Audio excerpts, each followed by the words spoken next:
All right, I got a little bit of extra time today. I'm prepared early, so I wanted to read for you an audio piece by Tawny Plattis. She's one of my favorite Instagram voice actors. She does wonderful, wonderful work, and I enjoy her. It's again Tawny, Tawny, Plattis, Platis. This is called Tawny Plattis's Scripts for Popular Reads. A minute.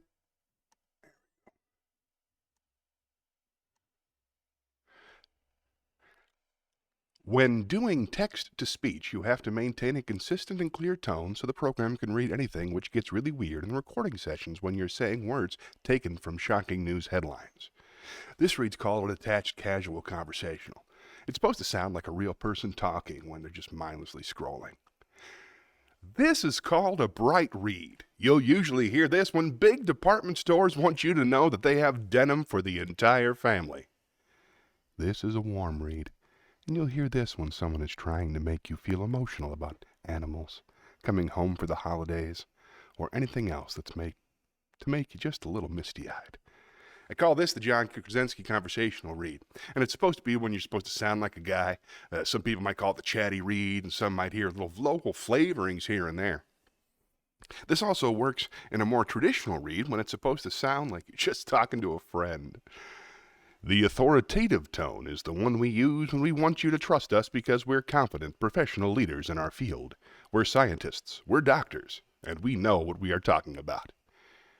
When they want me to sound sarcastic, I call it the Natasha Lyonne. It's like a know-it-all tone, and it's an offshoot of the chatty conversational read. This specific documentary narration tone is supposed to make you feel awe, wonder, and inspiration when set against nature and animals doing incredible things. This tone for e-learning and training modules is supposed to sound friendly and professional. I often call it the welcome to Chase voice. Thank you for calling. I'm not really sure why we're still using this one, because nobody seems to like it. Here you go. Tawny Plattis, everybody. Check her out. She's very good.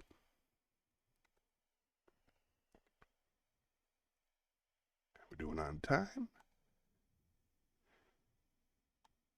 Hello. Hello. So there you go. I'm trying to learn how to be a voice actor. I think I can do the voice part, but the self-marketing is always... Oh, very kind. Thank you.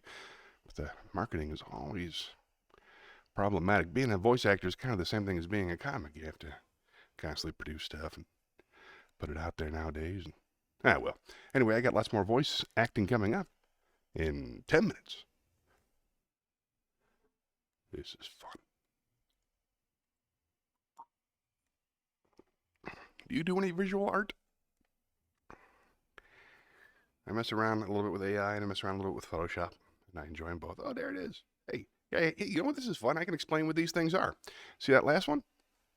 That was a gorilla holding a jar in his hand. It's from a show called Faustus, the biddable ape, whose antics delight in their travesty of understanding. His fist closed tight upon the nut in the glass jar, he rallies heaven for an explanation. He invokes his merit and his ancestry. It's the devil making fun of human beings trying to solve problems. And that's my logo for Delusions of Grandeur Productions. So that's what the apes are all about. I'm sorry to hear that. I hope you make more time, too. See, I'm working clean. That's what that one's all about. Being carried by my monster. We've all been there. That's what it felt like when I was working on cruise ships. See, this is fun. I think, I don't know, it's for me. That's how I feel on the inside. I move so smoothly. Yes, I destroyed.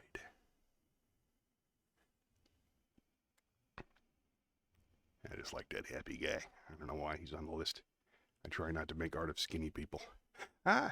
This is me holding puppies. Who doesn't love that? Come on. Look at the guy. He's holding puppies. Boy, he must be a big deal. 3 spotlights? That's pretty good. All right. Hey, there's me and the monster going out for lunch at a diner. I think that's Ben Folds in the background. Me and the monster playing chess, laughing. We know how to make it work together. There's me being chased by birds. just like in that Hitchcock movie. That's my name spelled almost correctly. All right, you get it. You can see it. That's how I feel when I'm making AI art. Hey, that would have been my logo 10 years ago. I was into flames. When I was a variety act, I was a fire eater. That's how I closed my show. And I wore flame shirts and flame socks. I like all these laughing people. That's beautiful. I really like those. Me hanging out with the dancers. I miss dancers. I used to hang out with dancers all the time when I was on the ship. Oh, what now? Oh, okay. Oh, I was a variety act. I don't know if you ever saw it on YouTube or anything, but I was a variety act. I was a fire eater. I did this thing called the Animal Balloon of Death. Well, they're on YouTube. I can download them and play them for you. Let's see if I can find one. I still got time. Fire eating part. You got it. I'll see if I can find it. How much time we got left? We got 8 minutes. I think I can make this happen. Here we go. I wish you could see the whole process. I'll talk you through it because it's fun for me. All right, I'm opening up YouTube. And I'm typing Johnny. Well, hold on. That's the sound YouTube makes when I open it. And I'm writing Johnny Millwater fire eating. There we go. We got the fire eating clip. Best hand gesture ever. Oh, nice. I haven't put my name into YouTube in quite some time. Let's see if I can get a copy of this. This is from Millwater fan. Looks like it's a terrible quality, but I'll see what I can do. There we go. All right, so we do a copy, the link address, then we open up the downloader. Oh, somebody else blocked it. All right, so I got to find a new downloader.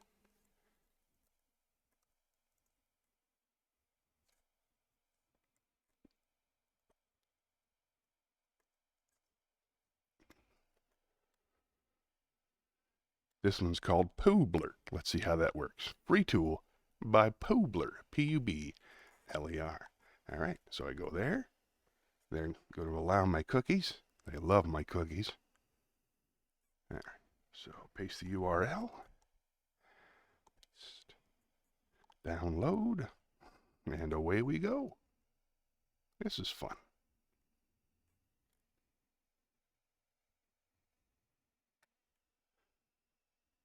Looks like it's working, but you never can tell. It might be stealing my credit card information. And all for free. May take a few moments. Do not refresh this window.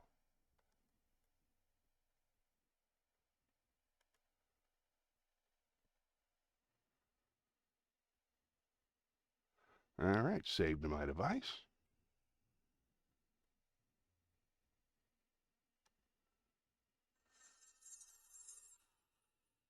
There it is. All right, so see if I can find it.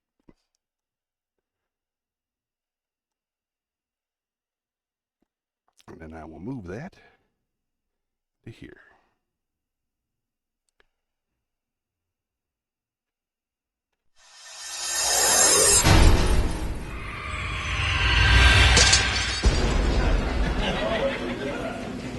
Now, tell me what to do. Record it.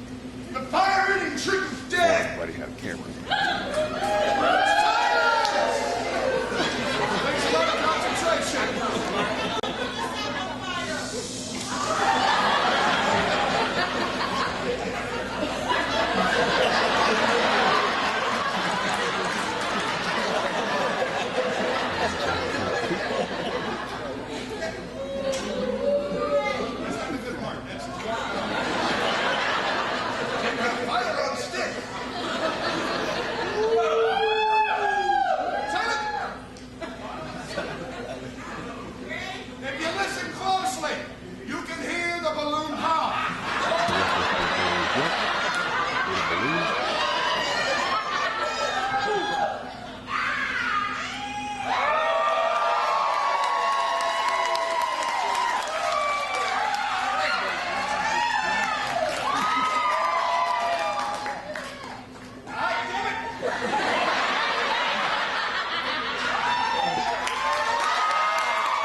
wish I had cookies. All right. It's almost magic time. Let's count this down. Do my vocal exercises real quick. And thanks for caring about the old bits. Appreciate you.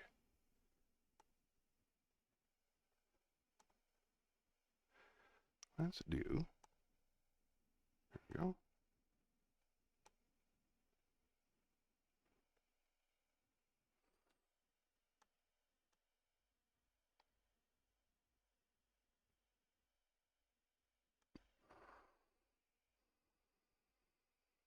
Red leather, yellow leather. Red leather, yellow leather. Red leather, yellow leather. Red leather, yellow leather. Red leather, yellow leather. Good blood, bad blood. Good blood, bad blood. Good blood, bad blood. Good blood, bad blood. Good blood, bad blood. Unique New York. Unique New York.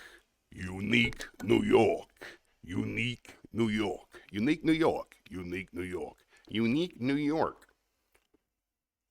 Toy boat, toy boat, toy boat, toy boat, toy boat, toy boat, toy boat.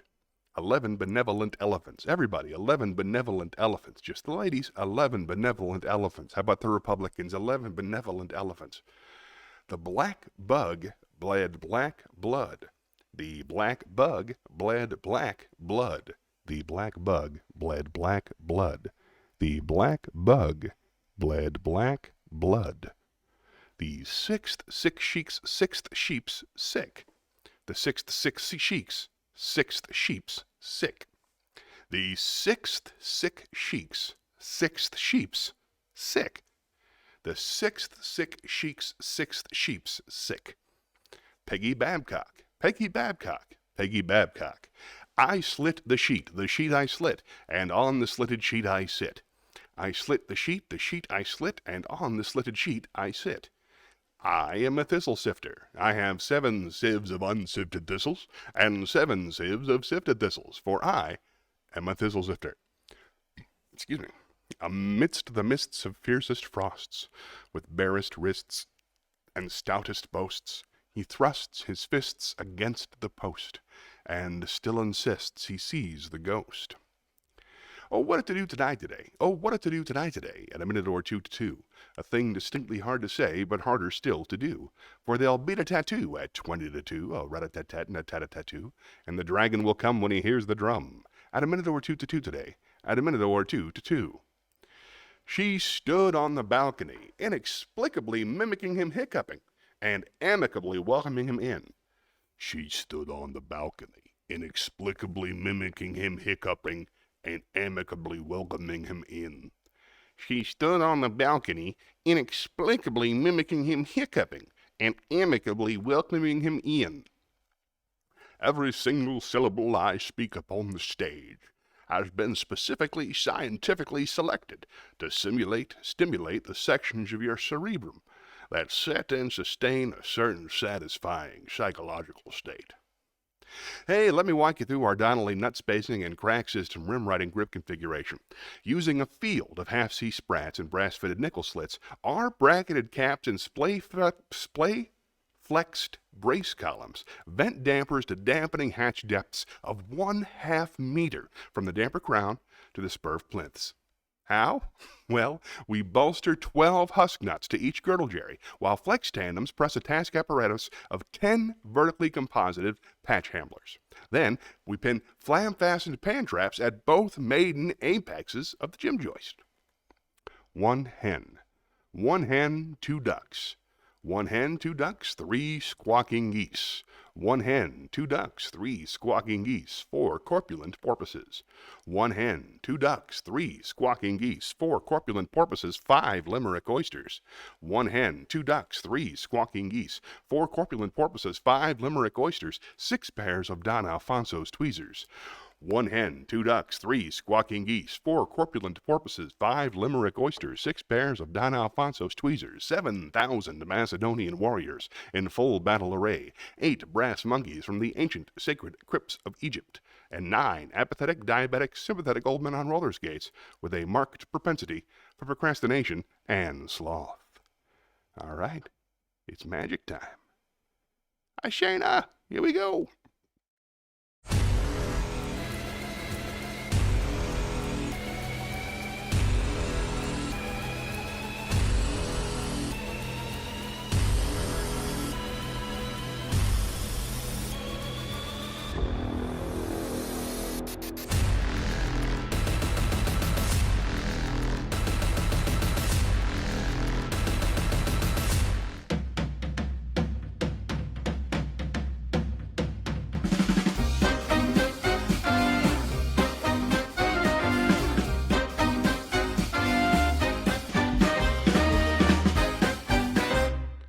Good morning and welcome to Johnny's Happy Place. I hope everybody's feeling healthy, happy, rich, and pretty.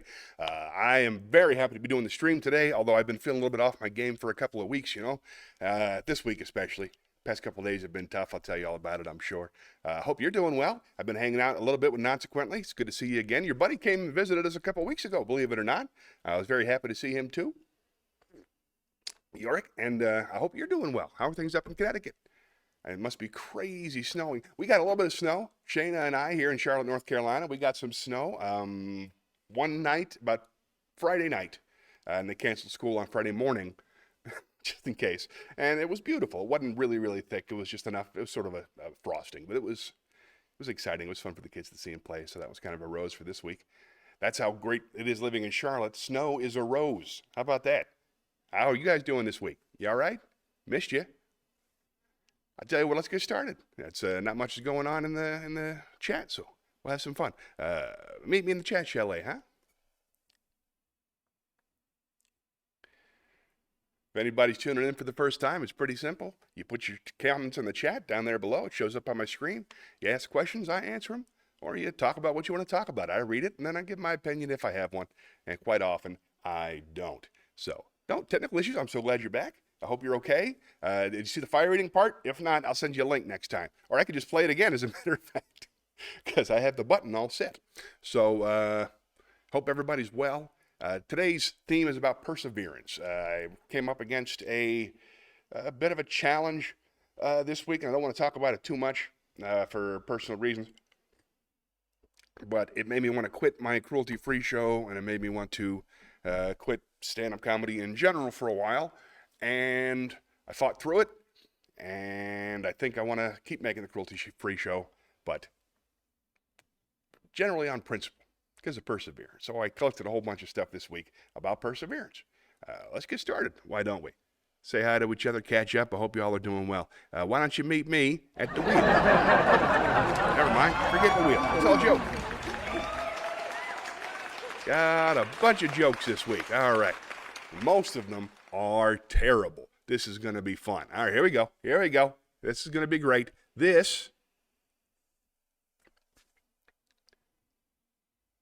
What do you call a fake dad? A faux pas. That's French. Are we warmed up yet? Another one? You got it. How do you make an egg roll? How do you make an egg roll? You push it. Enough? Yeah, no, you're right. Let's keep going. Spin the wheel.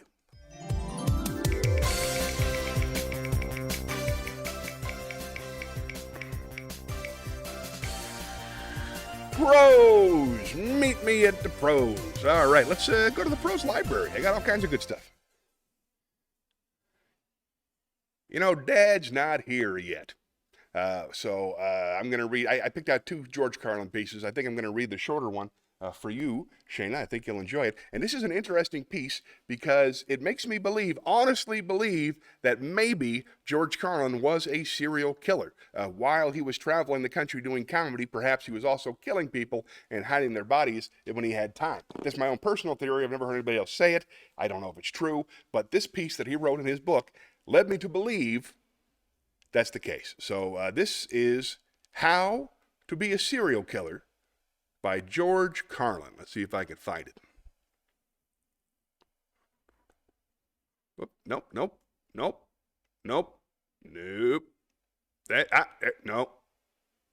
It's prose, isn't it? There it is. Tips for Serial Killers by George Carlin.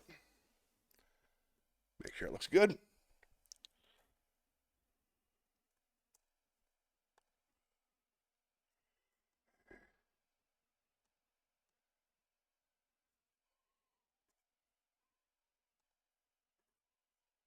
Having a little trouble with the teleprompter? Please be patient, and I thank you very kindly. This is Tips for Serial Killers by George Carlin. Because I enjoy following the exploits of serial killers, I'm always hoping that they never get caught. So I've compiled a list of suggestions to help them stay on the loose longer. That way they can provide me with maximum entertainment. To the killers!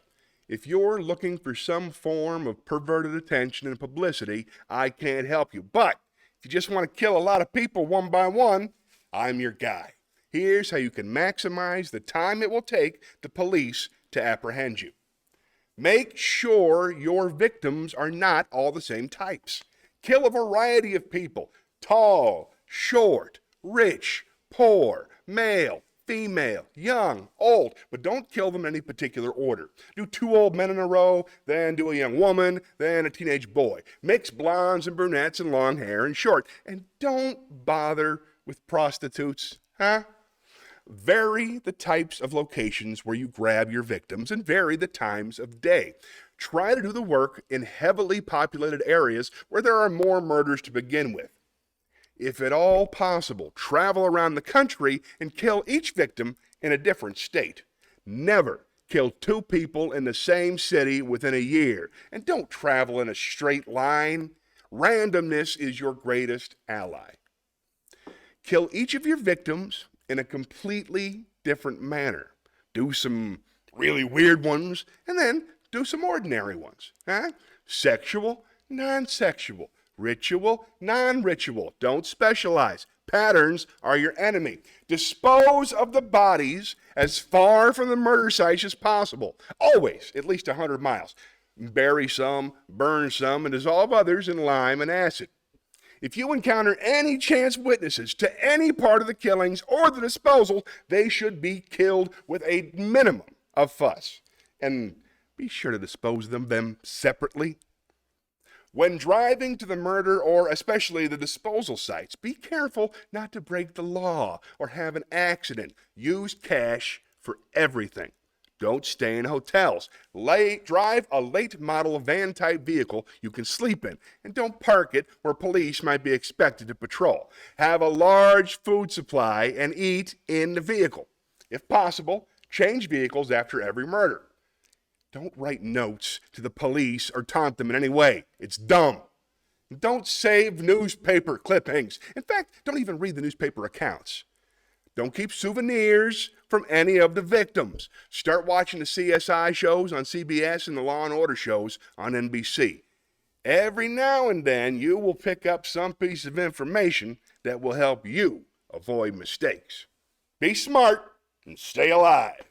Some of us are counting on you. Lovely. All right.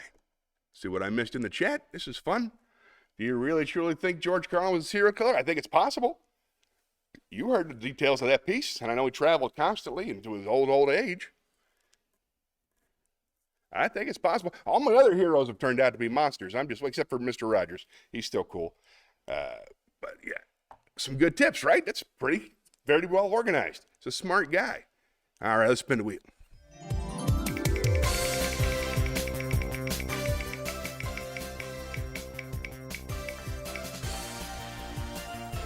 Monologue. Nice. Meet me at the theater.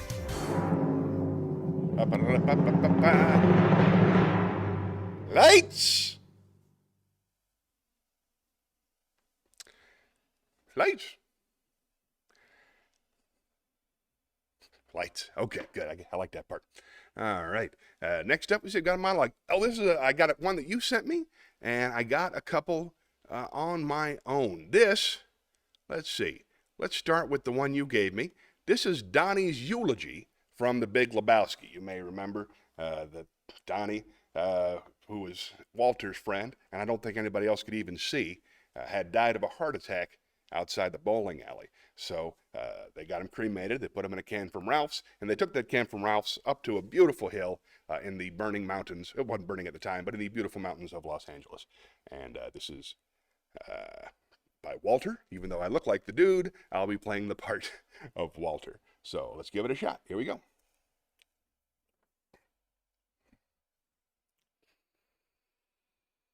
Donny was a good bowler and a good man. He was one of us. He was a man who loved the outdoors. And as a surfer, he reached the beaches of Southern California from La Jolla to Carrillo and up to Pismo. He died, as many men of his young generation died before his time. And in your wisdom, Lord, you took him, just as you took so many bright, flowering young men in Quezon and Londoc and Hill 364. Those men gave their lives, and so did Donny. Donny, who loved bowling. And with that, Donald Karamazov, and what we may consider to be your final wishes, we commit your final remains to the bosom of the Pacific Ocean, which you loved so well. Good night, sweet prince.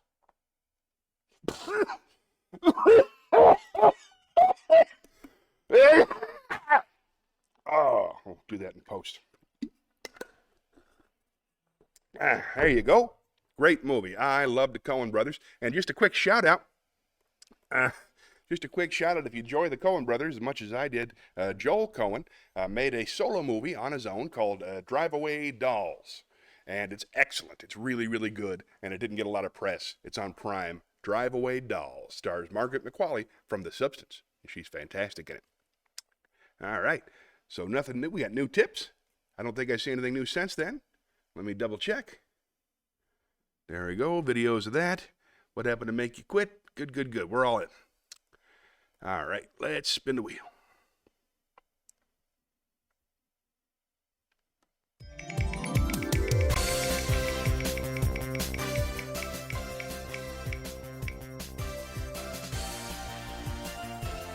I have not watched Dinner in America. Let me make a note. Hold on. Shakespeare. To the Shakespeare stage.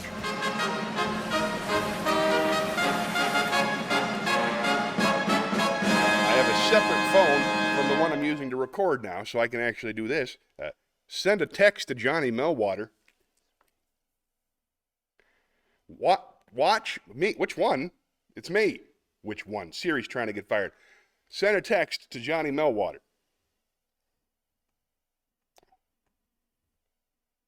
The text should say, have you watched Dinner in America? Question mark. Send.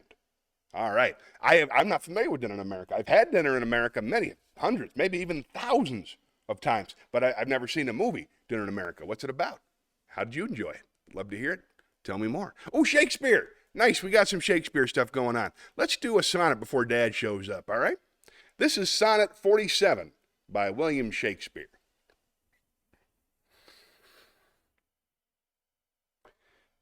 Betwixt mine eye and heart a league is took, and each doth good turns now unto the other, when that mine eye is famished for a look, or heart in love with sighs himself doth smother.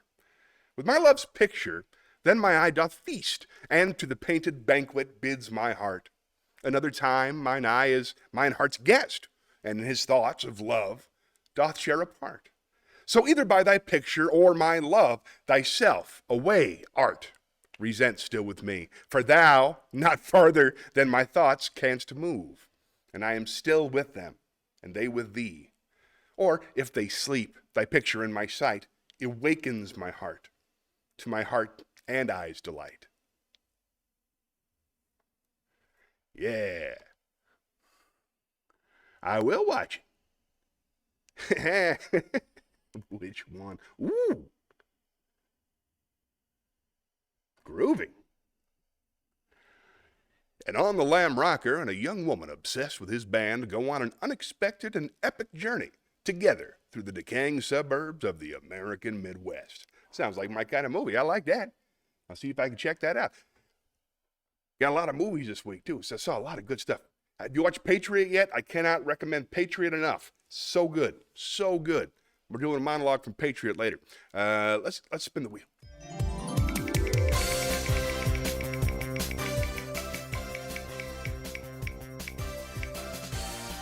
Ooh, poem, cool. Meet me at the poetry corner.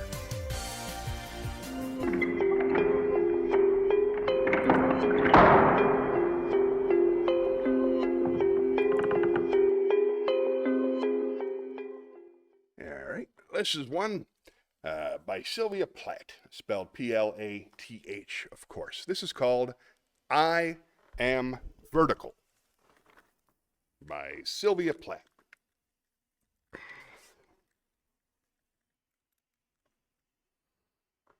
Even she wanted to go on for a while, you know? This is I Am Vertical by Sylvia Plath.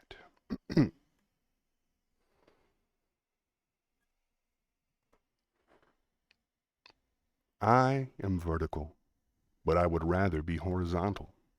I am not a tree with my root in the soil, sucking up minerals and motherly love so that each March I may gleam into leaf. Nor am I the beauty of a garden bed, attracting my share of ahs and spectacularly painted, unknowing I must soon unpetal.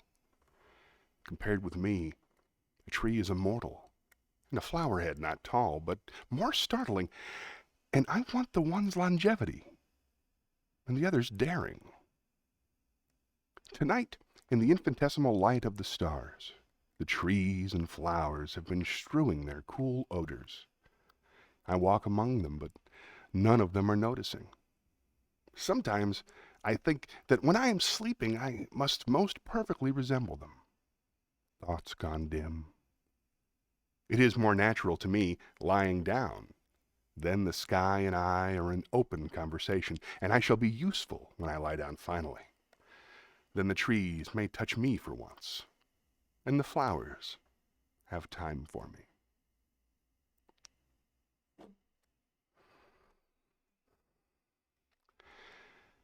Let's see. All right, great question. Who is in Patriot? The lead is a gentleman I'm not familiar with. The second lead is Kurtwood Smith, I believe, the bad guy from RoboCop, and he's just amazing. And there's also a beautiful French blonde woman who I've never seen anything else, who does half of her performance in French as a police person in Luxembourg. She's the head of the homicide department in Luxembourg, but in Luxembourg there hasn't been a murder in like 7 years, so it's kind of a joke department, so she has a lot to prove, and she's fantastic. There's also the guy John Locke from Lost. He's also a lead in there. And if you watch Severance, Rickon, the guy who plays his goofy brother-in-law, Rickon, he's brilliant in Patriot. It's on Amazon Prime. If you watch the first episode and you don't love it, then stop immediately, because it's awesome. All right, let's see. Good question. Let's spin the wheel.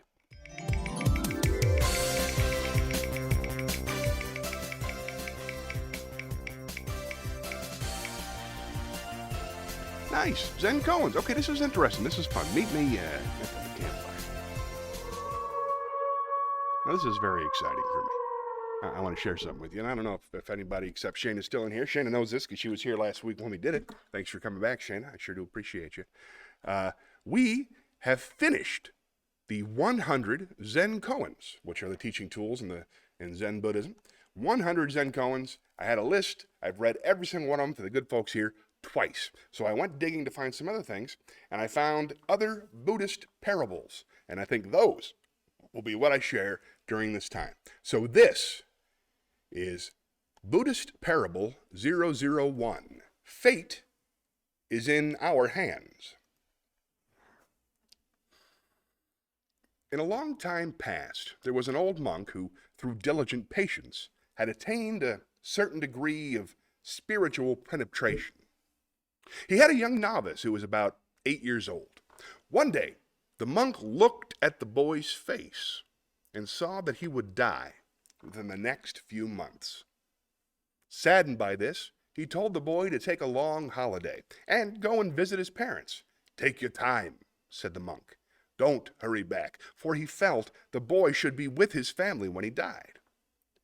3 months later, to his astonishment, the monk saw the boy walking back up the mountain.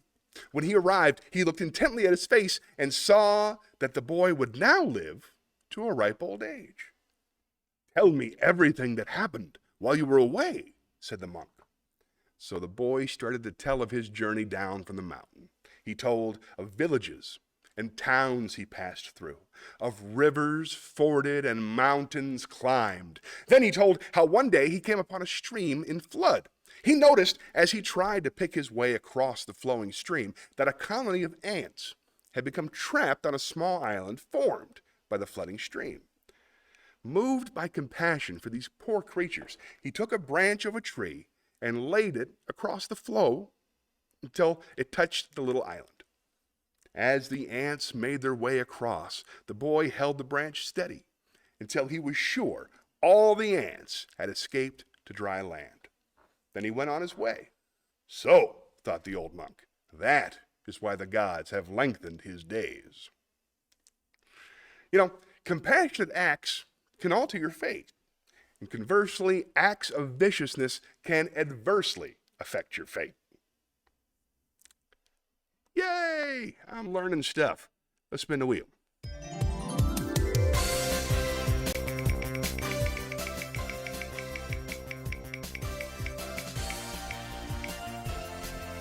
Wisdom! All right, let's lay down some wisdom from on high.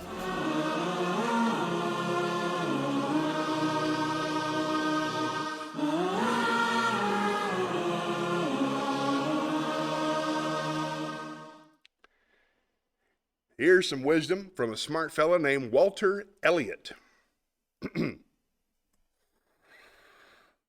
Perseverance is not a long race. It's many short races, one after the other. Smart. One more? You got it. Character consists of what you do the third or fourth time around. Sorry. It's James A. Michener. James A. Michener. Character consists of what you do on the third and fourth tries. Nice. Let's spin the wheel. This is going pretty well. You watching any good shows this week, Shayna? Still hanging in there? Ooh, acapella. I got good stuff for you this week. Hold on. Not much of a singer, and I'm certainly not feeling my voice this week. So I have gotten 2 pieces of writing that were used originally as songs by Ben Folds and Nick Hornby. Nick Hornby wrote about a boy and a whole bunch of other great movies, and he put out an album with Ben Folds called Lonely Avenue. And several of the pieces were written by Hornby, and then the music was written by Ben Folds afterwards. So I thought, why not perform Nick Hornby's words as a monologue, because they work perfectly in this situation. So I'm going to perform for you kind of a sad piece off of William Shatner's album. It's called That's Me Trying, and I think it'll make sense to you. That's Me Trying by William Shatner, Nick Hornby, and Ben Folds. I got your address from the phone book at the library. Wandered in, looked you up, and there you were. Weird that you've been living maybe 2 miles away for the best part of 20 years. You must be what, in your early 40s now? If I remember, you were born in June. Or was it May? Eisenhower was president, although it might have been JFK. You still working in that store on Ventura? You still going with... No, that's not fair. I know I haven't been the very best of dads. I'll hold my hand up there. The reason that I'm writing is that I'd like for us to meet. Get a little daughter-dad action going soon. We can put things behind us, eat some pizza, drink some beer. You still see your sister Lemley? bring her too. Years of silence. Not enough. Who could blame us giving up? Above the quiet, there's a buzz. That's me trying. But I don't want to talk about any of that bad stuff. Why I missed out on your wedding and your high school graduation. I'd like to explain, but I can't. So let's keep things neutral. Stick to topics that won't bug us. How about this? Let's choose a book, and we'll read it before we meet. Then we can sit down at a restaurant and have a look at the menu and talk about it while we eat. See, if we never had a problem, then that's what life would be. Easy, uncomplicated, cool.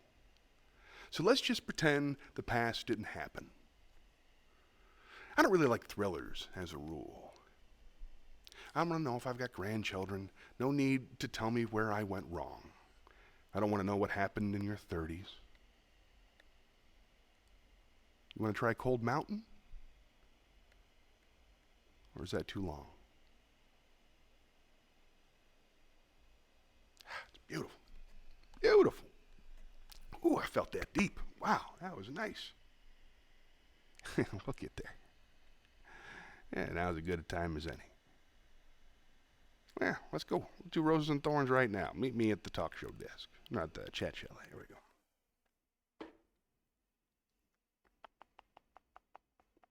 Here we go. Hi, welcome. All right, see, we've got a couple things we want to talk about. Let's start with Shayna. She says she got a Roses and Thorns. This is Roses and Thorns. If you're watching for the first time, so we're talking about the good and bad things that happened to us in the past week. Roses are good, thorns are bad. It's simple as that. So let's start with, I'm feeling a lot better than I was a few days ago. Well, I'm really, really glad to hear that. Thorn, I've been sick the entire week, but started feeling better yesterday, and today will be the first time I leave the house. Well, I'm proud of you for getting out. Are you skipping Pilates today? What's the story? I can't wait to find out. Sorry for typos. Wasn't wearing your glasses? Oh, I didn't even know you wore glasses. I wish you would wear them more often. I bet those look awesome. Debbie this week, she finally got, my wife Debbie, she finally got glasses, and she just looks so good in them. I just love how she looks in her glasses. She's really cool. All right, anyway. Rose, feeling a lot better than you were a few days ago. I'm glad to hear that. And when you said you were sick this week, were you mentally sick? Were you physically sick? Was it coughing and fever, or was it just inability to function? I had plenty of that. Here's a thorn. I took an entire day off and just sat in my room and turned on white noise and played Plants vs. Zombies 2. Just from the morning to the night while I chewed through a problem. And then I came on the other side, and the next morning I was fine. But I was able to skip. Oh, man, it was nuts. So, there we go. Yes, I'm skipping Pilates to come to your comedy group. Wonderful. I look forward to seeing you. Thanks for taking the time to come out. We got the big show, of course, coming up next Sunday, January 19th. Feel free to share the poster, everybody.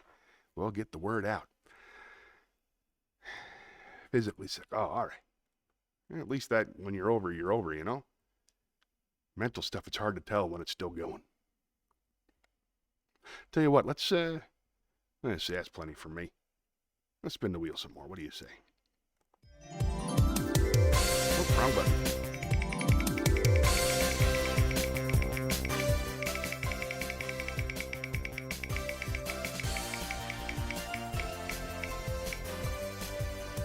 Oh, nice. Jokes. Maybe at the comedy club, why don't you? Were there any of the roses this week? How's your fella? How's that guy you met who doesn't have social media, but is handsome and kind and friendly and all that stuff? I hope you guys got to talk a little bit. All right, let's see. Jokes. Let's do some old jokes. Let's do...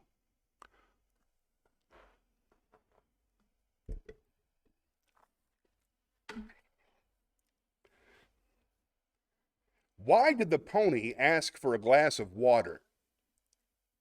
Because he's a little horse. Pony. Another one? All right, but that's it.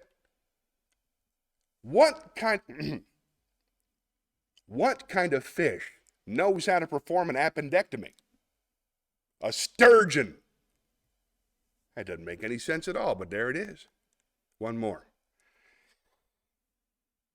Is there anything worse than when it's raining cats and dogs? Yeah, hailing taxis. There we go. Let's spin the wheel some more. Oh, that makes me sad too.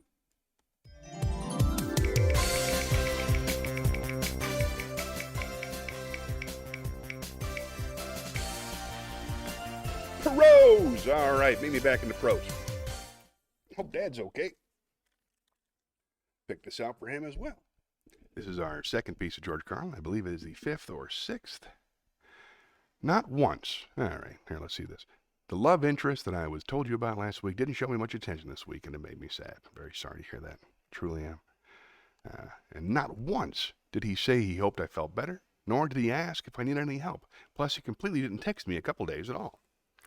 Well, I don't know the nature of your relationship, but I'm very sorry to hear they didn't live up to it, and you didn't have the support you needed. One of the reasons I think Debbie stays with me is not because I'm charming or wonderful or anything, but because I bring her water when she's sick.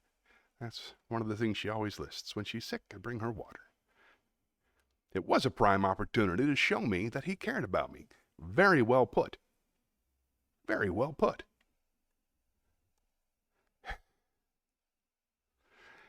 I sometimes worry about getting in trouble for things I don't do. Wouldn't even occur to me, you know? Something like that. All right, let's do some more George Carlin. This is called Crippled, Ugly, and Stupid. And it's by George Carlin.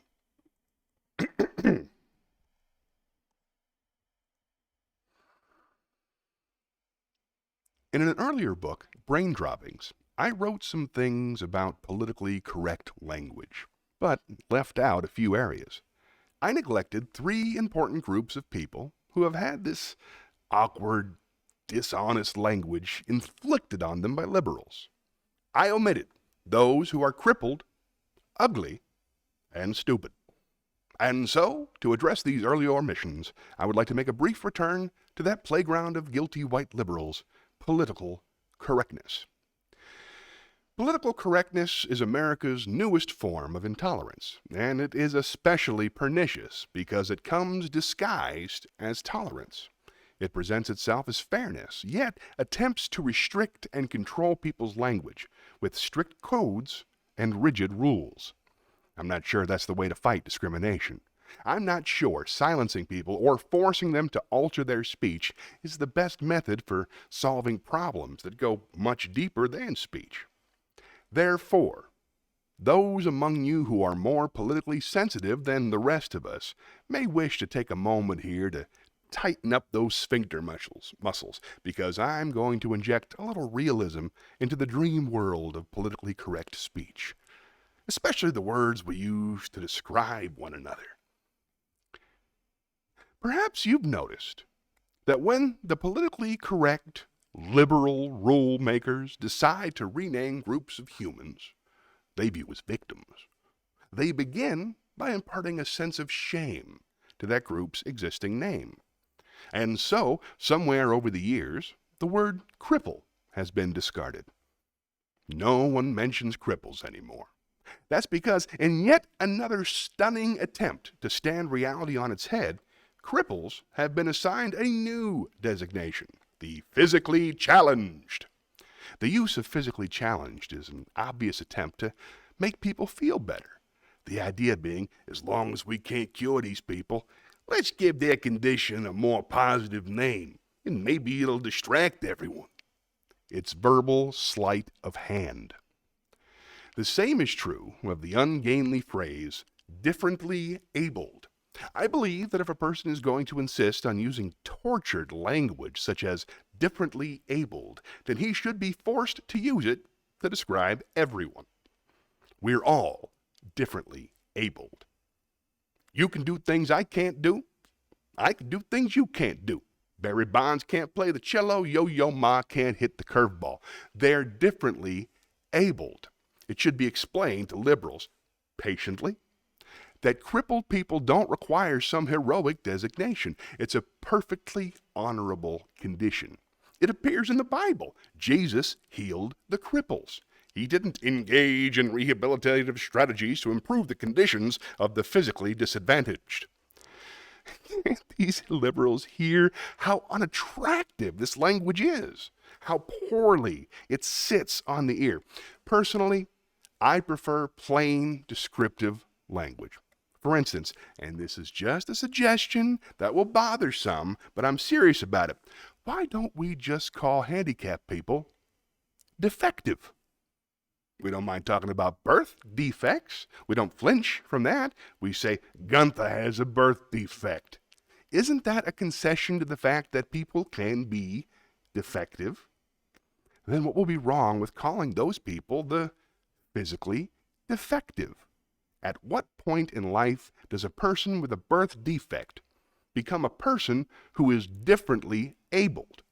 And why does it happen? I'm confused. Then, there are those who don't quite measure up to society's accepted standards of physical attractiveness. The worst of that group are called ugly. Or at least they used to be. The PC lingo cops have been working on this too. And to demonstrate how far all this politically correct, evasive language has gone, some psychologists are actually now referring to ugly people as those with severe appearance deficits. Okay? Severe appearance deficits. So tell me, psychologist, how well does that sort of language qualify you for being in denial? These allegedly well-intentioned people have strayed so far from reality that it will not be a surprise for me tomorrow to hear a rape victim suddenly referred to as an unwilling sperm recipient. Back to ugly. Regarding people's appearance, the political language police already have in place one comically distorted term: lookism. They say that when you judge a person, or rather size them up, wouldn't want to judge someone. That would be judgmental. If you take their looks into account, you are guilty of lookism. You're a lookist. And those valiant people who fight lookism, many of them unattractive themselves, tell us that one problem is that our society, those who get to be called beautiful and those who are called ugly, are determined by standards arbitrarily set by us. Somehow, there is some fault attached to the idea that we, the people, are the ones who set the standards of beauty. Well, we're the ones who got to look at one another. So why shouldn't we be the ones who set the standards? I'm confused. I would say the whole thing was stupid, but that's my next topic, and it would sound like a cheap transition, you know? Stupid people. So, stupid. It's important to face one thing about stupidity. We can't get away from it. It's all around us. It doesn't take a team of professional investigators to discover that there are stupid people in the world. Their presence and its effects speaks for itself. But where do these stupid people come from? They come from American schools. But while they're attending these schools, they are never identified as stupid. That comes later, when they grow up. When they're kids, you can't call them stupid, which may be contributing to the problem. Unfortunately, kids, stupid or otherwise, come under a sort of protective umbrella we've established that prevents them from being exposed to the real world until, at 18, their parents spring them on the rest of us, full grown. They're stupid kids. And I do wish to be careful here how I negotiate the minefield of the learning disabled and the developmentally disadvantaged. In other words, those with special needs. All of these examples, that's tiresome and ridiculous language. I just want to talk about kids who are stupid, not the ones with dings. One of the terms now used to describe these stupid kids is minimally exceptional. Can you handle that? Minimally exceptional. Whatever happened to good old reliable explanation? The boy is slow. Was that so bad? Really? The boy is slow. Some of the other children are quick. They think quickly. Not this boy. He's slow. Seems humane enough to me, but no, he's minimally exceptional. How would you like to be told that about your child? He's minimally exceptional. Oh, God for that. We thought he was just, kind of slow, but minimally exceptional. Wow. Wait till I tell our friends. Political correctness cripples discourse, creates ugly language, and is generally stupid. I haven't quite finished this section. I'm sure I needn't remind you PC people that the opera isn't concluded until the full-figured woman offers her vocal rendering. I know. I really had to strain to get that in. I'm thoroughly ashamed. But before I leave this section, I wanted to make the point that, on a practical level, this language renders completely useless at least one perfectly good expression. In the kingdom of the blind, the one-eyed man is king. It becomes, in the kingdom of the visually impaired, the partially sighted person is fully empowered. Sad, isn't it? Yay. Ooh, you got a whole bunch of stuff. You're awesome. All right, let's see. Prime opportunity, show me he cared about me. And she says, he said he was trying not to bother me while I was sick, but come on, who wouldn't appreciate even a quick text letting the person know you're thinking of them or hope they can feel better? Yeah, no,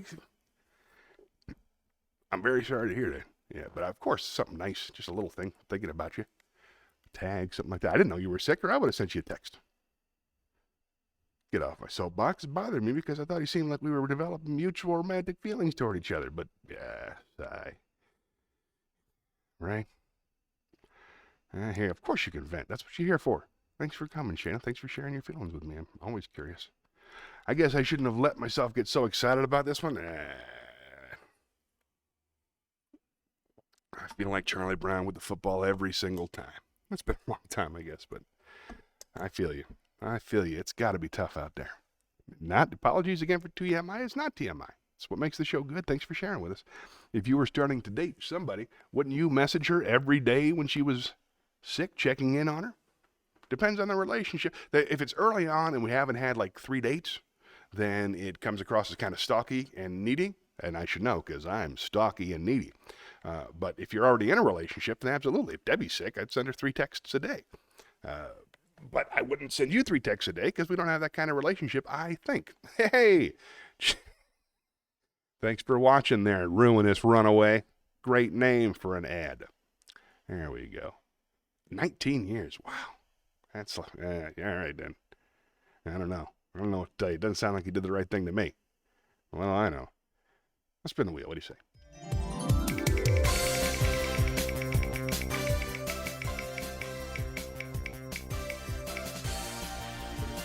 Ooh, monologue. Meet me at the theater.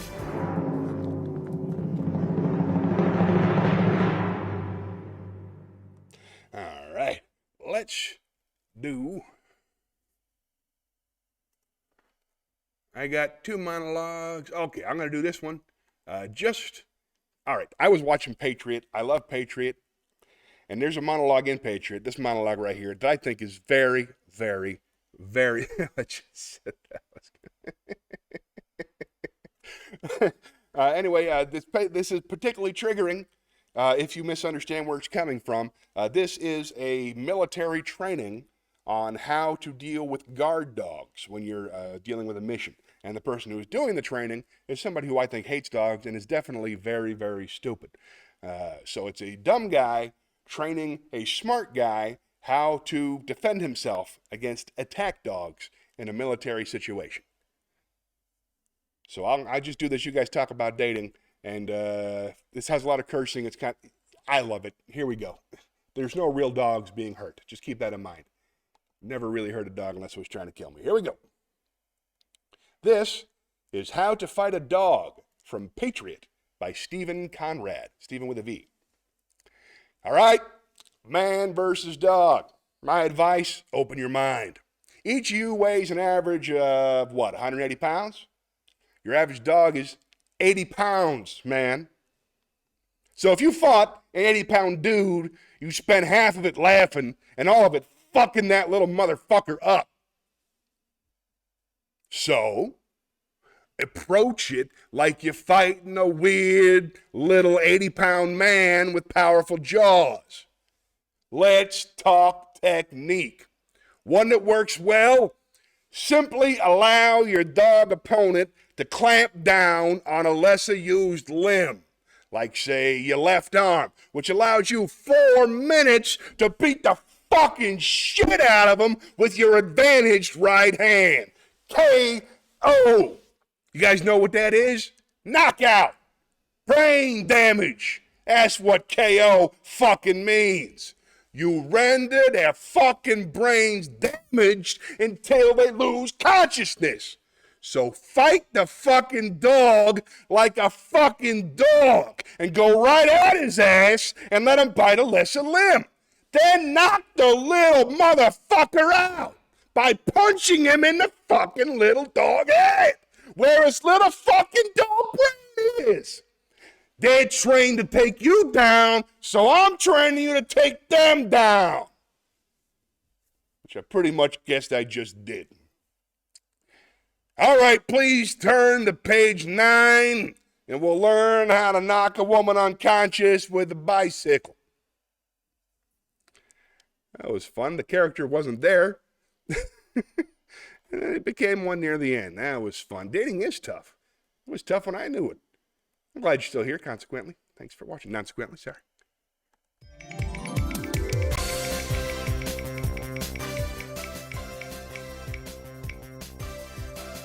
Shakespeare! Meet me at the Shakespeare stage, will you?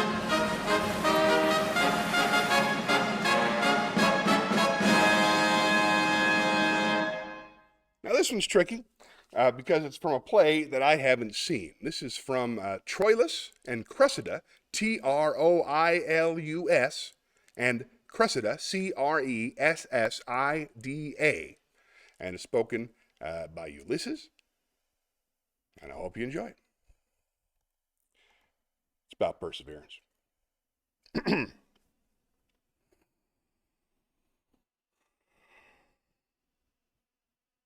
Time hath my lord a wallet at his back, wherein he puts alms for oblivion, a great-sized monster of ingratitudes. Those scraps are good deeds past, which are devoured as fast as they are made, forgot as soon as done. Perseverance, dear my lord, keeps honor bright. To have done is to hang quite out of fashion, like a rusty nail in monumental mockery. Take the instant way, for honor travels in a strait so narrow, where one but goes abreast. Keep then the path, for emulation hath 1,000 sons that one by one pursue, if you give way or hedge aside from the direct forthright. Like to an entered tide, they all rush by and leave you hindmost, or like a gallant horse, fallen in the first rank, lie there for pavement to the abject rear, o'errun and trampled on. Then what they do in present, though less yours in past, must o'ertop yours. For time is like a fashionable host that slightly shakes his parting guest by the hand, and with his arms outstretched as he would fly, grasps in the comer. Welcome, ever smiles, and farewell goes out sighing. Oh, let not virtue seek remuneration for the thing it was, for beauty, wit, high birth, vigor of bone, desert and service, love, friendship, charity, are all subjects, all envious and culminating time. One touch of nature makes the whole world kin, that all with one consent praise new-born gods, though they are made and molded of things past, and give to dust, that is a little guilt, more laud than guilt o'erdusted. The present eye praises the present object. Then marvel not, thou great and complete man, that all the Greeks begin to worship Ajax, since things in motion sooner catch the eye than what not stirs. The cry went once on thee, and still it might, and still it may again, if thou wouldst not entomb thyself alive, in case thy reputation in thy tent, whose glorious deeds, but in these fields of late, made emulous missions mongst the gods themselves, and drave great Mars to faction. Yeah. All right, nothing new in the chat. We'll keep it going. Spin the wheel.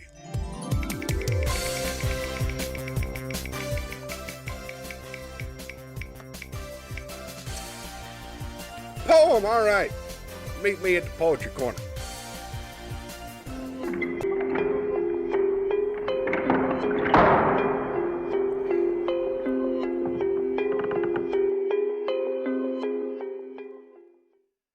This is I Will Be Worthy of It by Ella Wheeler Wilcox. Wilcox.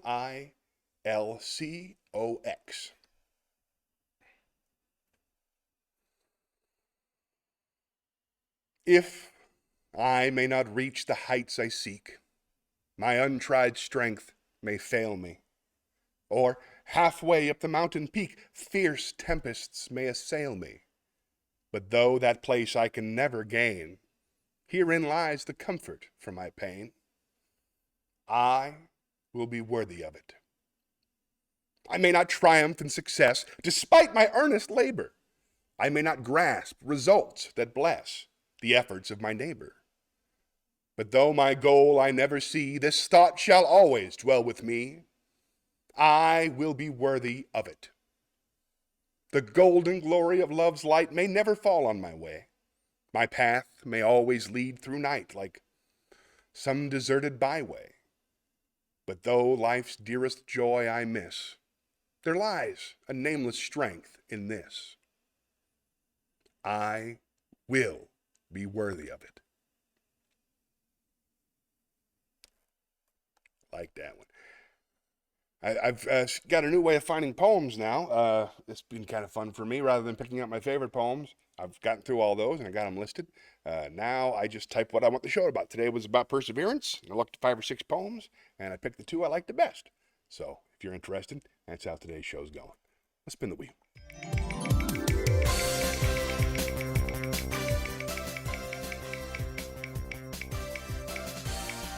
Oh, hold on. Oh, no, nothing new. All right.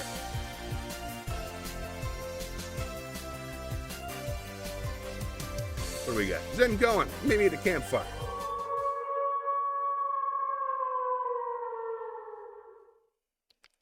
Love the campfire. This is Buddhist parable number 2. I'm very excited to say. And it is entitled 2 More Days to Mount Wutai. That's WU-T''AI. But before I do that, I want to leave something for you here. Hold on. Got 5 minutes to watch this. I'll be right back.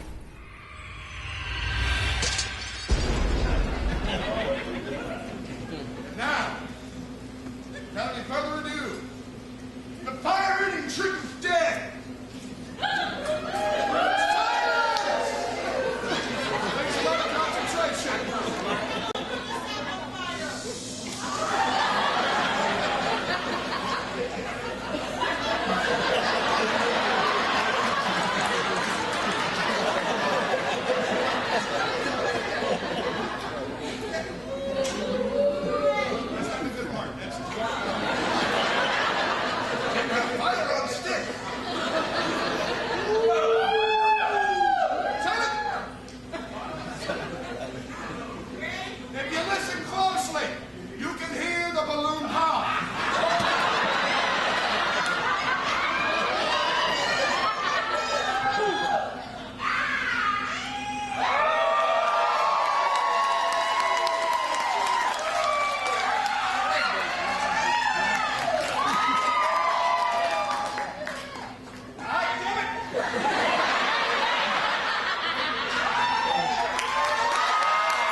That's weird. Hello. Check, check, check.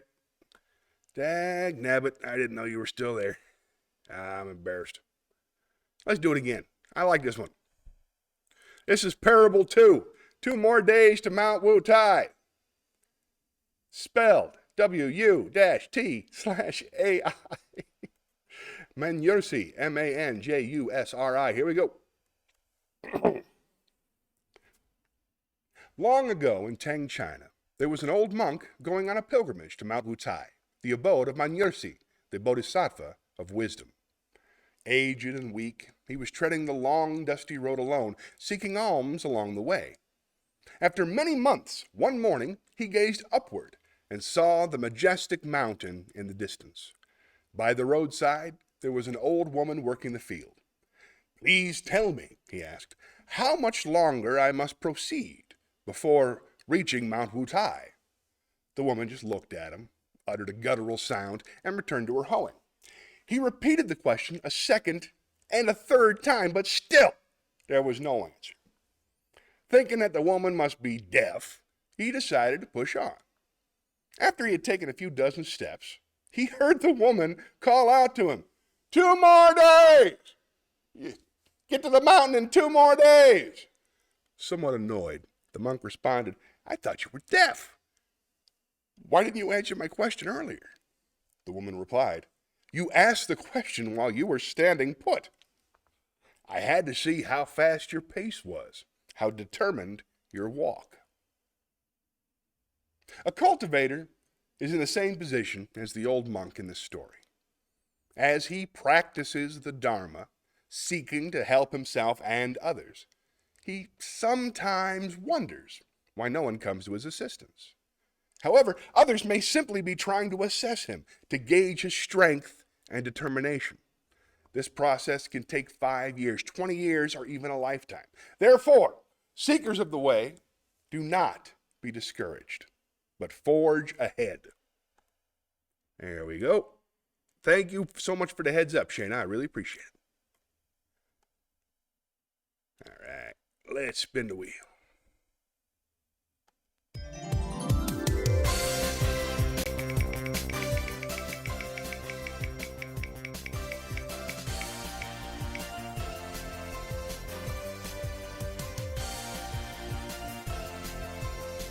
All right, make me into wisdom.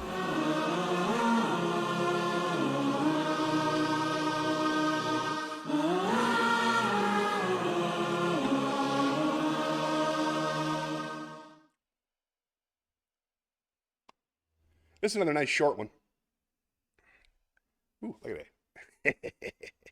Green screen right behind my head. If I hit it, then that corner opens up over there. See? All right, good to know. This is wisdom from Thomas Edison.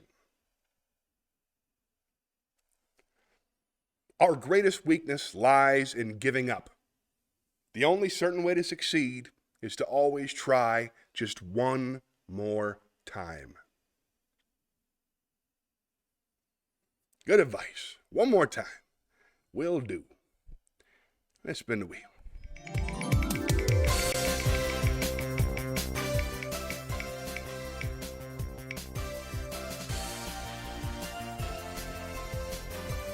Ooh, acapella. There we go. We're going to do another song by Nick Hornby and backing. That's interesting. Oh, yeah, this doesn't have all the... Okay, let's see how it goes. Let's do... All right, I'm working on it. This is Doc Pomus by Ben Folds and Nick Hornby. Tells a story of a songwriter who was in a wheelchair in the 60s and used to go to this restaurant called The Forest and just watch the famous people and write about them. It's called Doc Pomus. I hope you enjoy it.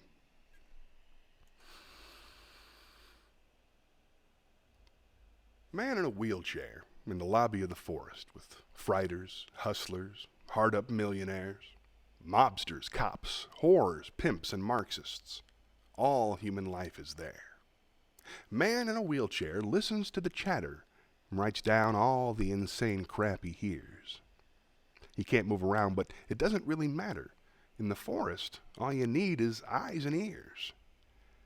And out they pour, the hits and misses, Turn Me Loose, Lonely Avenue, and down in Nashville, Elvis sings Suspicion. Thomas Schumann, 1962. And he could never be one of those happy cripples, the kind that smile and tell you life's okay. He was mad as hell, frightened and bitter. He found a way to make his feelings pay. Back at the forest in the steakhouse off the lobby, a diner gets 3 bullets in the head. Pop, pop, pop. Doc looks down, eating his linguine, thinking up a lyric for the dead. Fred Neil, Jack Benny, Crazy Phil Spector, Pumpkin Juice and Edie Gourmet, Damon, Runyon Jr. and the Duke's Orchestra. All superhuman life was there. And he could never be one of those happy cripples, the kind that smile and tell you life's okay. He was mad as hell, frightened and bitter. He found a way to make his isolation pay. And out they pour, the hits and the misses, Turn Me Loose, Lonely Avenue, and down in Nashville, Elvis sings Suspicion. Thomas Schumann, 1962.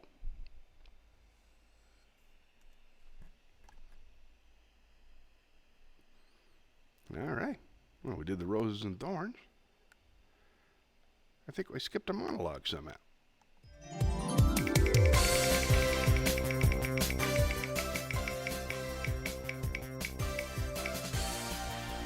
This is a tricky one. This is, oh good, here we go.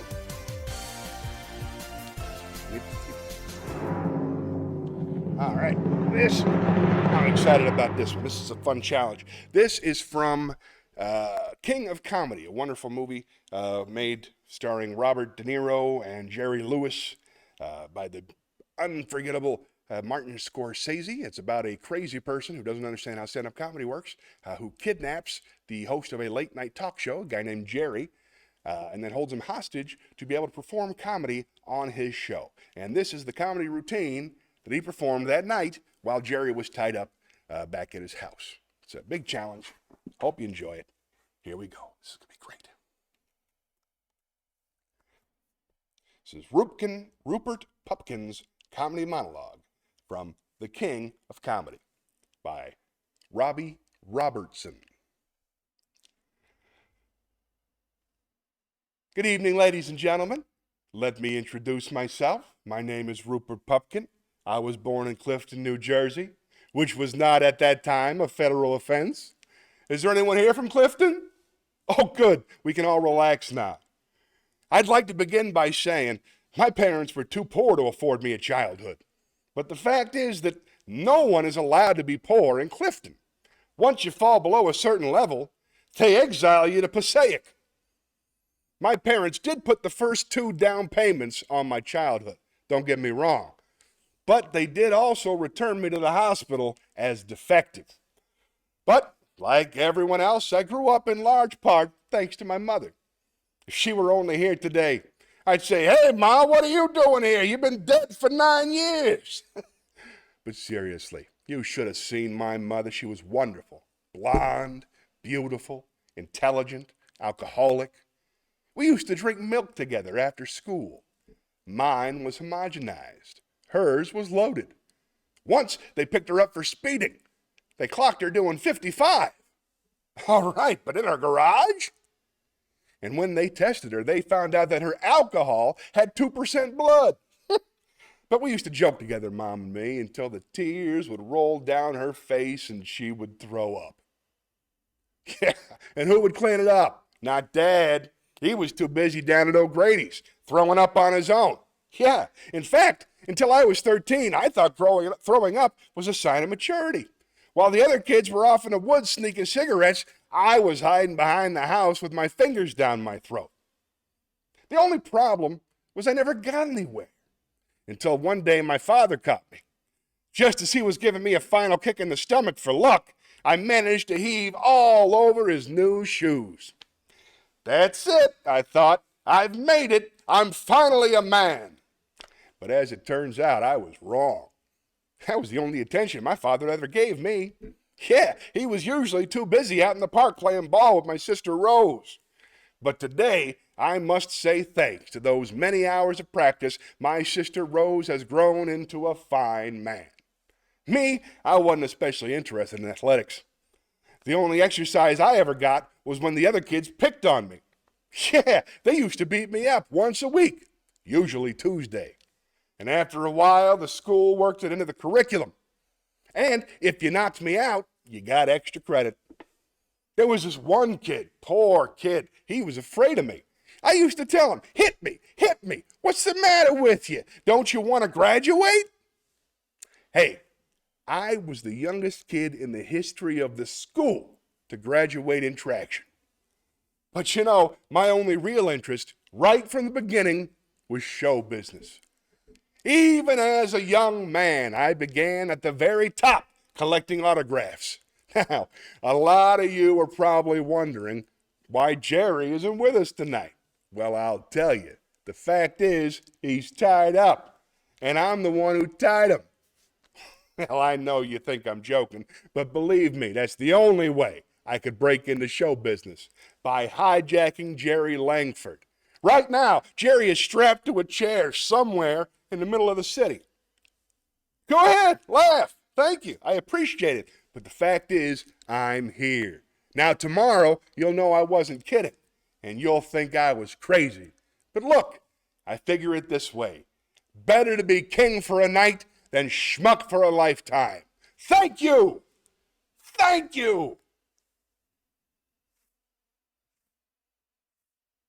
On. All right, still nothing new in the conversation. Everybody might have. Is anybody still hanging in there? I should ask you more questions. I'm sorry. I think that's it. That's all I got for the show today.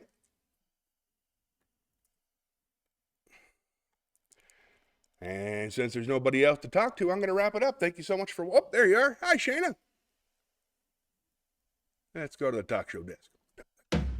Thanks for watching. Hope you had a little bit of fun today. I'm thinking about broadcasting more often.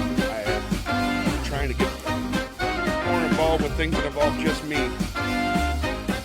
Yeah, I can't wait to come and see you. That'll be great. Yep, I'll see you at 1 o'clock. All right. Until next time, remember, the only way to save this country is for all of us to love one another. So love yourself first. Then, if you can, love somebody else. Then, love everybody. That's what I'm trying to do. We'll meet again. Don't know where, don't know when, but I know we'll meet again some sunny day. Keep shining through just like you always do, and the blue skies will push the dark clouds far away. And would you please say hello to the folks that I know and tell them I won't be long. They'll be happy to know that as you saw me go, I was singing this song. We'll meet again, don't know where, don't know when, but I know we'll meet again some sunny day. Thanks for watching. See you next week if all goes well. Till next time, remember, be good, but not too good. Bye-bye.